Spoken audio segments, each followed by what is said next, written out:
तर महापालिका निवडणुकांच्या पार्श्वभूमीवर आज मराठवाडा आणि पश्चिम महाराष्ट्रात मुख्यमंत्र्यांच्या सभांचा धडाका पाहायला मिळणार आहे। जालन्यात दुपारी 12 वाजता मुख्यमंत्र्यांची पहिली सभा पार पडेल। जालना शहरातल्या फ्रेझर बॉईज मैदानावर ही सभा होणार आहे।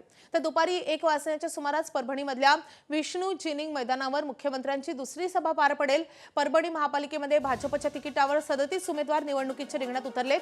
दरम्यान मुख्यमंत्र्यांची तिसरी सभा नांदेडच्या इंदिरा गांधी मैदानामध्ये पार पडेल।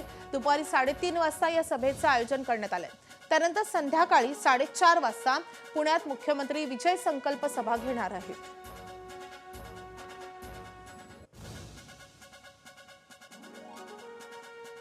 तर मुख्यमंत्री देवेंद्र फडणवीस यांची परभणीमध्ये आज प्रचार सभा होणार आहे। परभणी महापालिकेमध्ये भाजपचे 37 उमेदवार निवडणुकीच्या रिंगणात उतरले। परभणीमध्ये शिवसेना भाजप युती तुटली आणि भाजप आणि शिवसेनेला पूर्ण 65 जागांवर उमेदवारही देता आलेले नाहीयेत। त्यामुळे मुख्यमंत्री देवेंद्र फडणवीस या सगळ्या पार्श्वभूमीवर नेमकं काय बोलणार याकडेच सर्वांचं लक्ष असेल। राज्याचे मुख्यमंत्री देवेंद्र फडणवीस परभणीमध्ये जाहीर सभा घेत आहेत। परभणी महानगरपालिकेमध्ये भाजपनं 37 उमेदवार निवडणुकीच्या रिंगणात उतरवलेत आणि त्यांच्या प्रचारार्थ आज खुद्द मुख्यमंत्री देवेंद्र फडणवीस हे परभणीमध्ये सभा घेत आहेत। मी या सभेच्या ठिकाणी आहे, विष्णू जिनिंग मैदानावर ही सभा पार पडत आहे आणि आपण जर बघितलं तर या सभेची तयारी जी आहे ती अंतिम टप्प्यात आलेली आहे।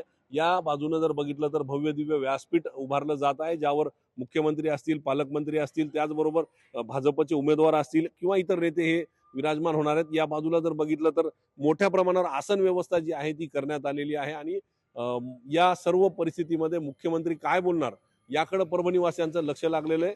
परभणी महापालिकेमध्ये भाजप आणि शिवसेनेची युती तुटलेली आहे आणि त्यामुळेच 65 जागांपैकी 37 जागा जी आहे ते भाजप लढवत आहे आणि 31 जागा जी आहे ती एकनाथ शिंदेची शिवसेना लढवत आहे। दुसरीकडे अजित पवारांच्या राष्ट्रवादीने सर्वाधिक 57 उमेदवार दिलेले आहेत। त्यामुळे युती तुटण्यामध्ये भाजप आणि शिवसेनेच्या नेत्यांमध्ये जोरदार आरोप पाहायला मिळाले आणि त्याचमुळे जर बघितलं तर कमी जागा ज्या आहेत ते भाजप आणि एकनाथ शिंदे लढवत आहे। त्यामुळेच मुख्यमंत्री आज इथं काय बोलणार, या भाजपच्या नेत्यांचे ते कान टोचणार का? कारण या ठिकाणी युती जी तुटलेली आहे त्यामुळे या निवडणुकीमध्ये 37 उमेदवार देण्यात आलेले आहेत।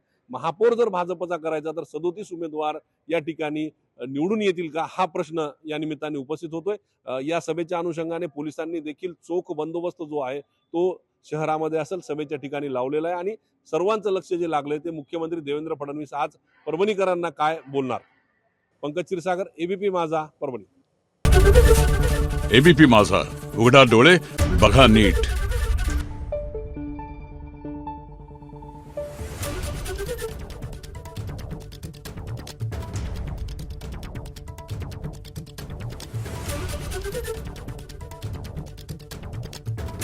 Thank you.